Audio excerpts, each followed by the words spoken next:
ప్రతిఘటన టీవీకి స్వాగతం. క్షణక్షణం మీకోసం. జిల్లాలోని ప్రభుత్వ పింగళ మహిళా డిగ్రీ కళాశాలలో గ్రూప్ 1 ప్రిలిమ్స్ పరీక్ష కేంద్రాల సూపరింటెండెంట్లు అబ్జర్వర్లకు జరిగిన శిక్షణ కార్యక్రమంలో జిల్లా కలెక్టర్ పి ప్రావీణ్య, అదనపు కలెక్టర్ సంధ్యారాణితో కలిసి హాజరయ్యారు. ఈ సందర్భంగా కలెక్టర్ మాట్లాడుతూ జూన్ 9న జరగనున్న గ్రూప్ 1 ప్రిలిమ్స్ పరీక్షను ఆదివారం పకడ్బందీగా నిర్వహించాలని జిల్లా కలెక్టర్ ప్రావీణ్య ఆదేశించారు.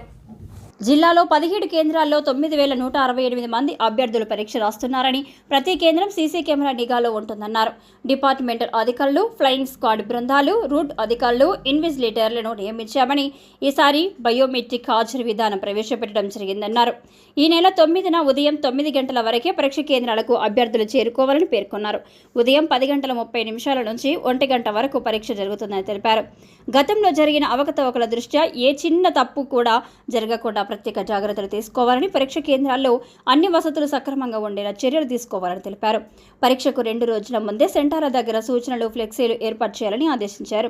మొబైల్ ఫోన్స్లలో పాటు ఎలక్ట్రానిక్ వస్తువులు పరీక్ష కేంద్రాల్లో అనుమతి లేదని తెలిపారు. నిబంధనలను ఖచ్చితంగా పాటించాలని సూచించారు. పరీక్ష రాసే అభ్యర్థులను క్షుణ్ణంగా తనిఖీ చేసిన తర్వాత కేంద్రాల్లోకి అనుమతించాలని సూచించారు. ఈ కార్యక్రమంలో అదనపు కలెక్టర్ సంధ్యారాణి, మహిళా డిగ్రీ కళాశాల ప్రిన్సిపల్ ప్రొఫెసర్ చంద్రమౌళి, పరీక్ష కేంద్రాల సూపరింటెండెంట్లు, అబ్జర్వర్లు పాల్గొన్నారు.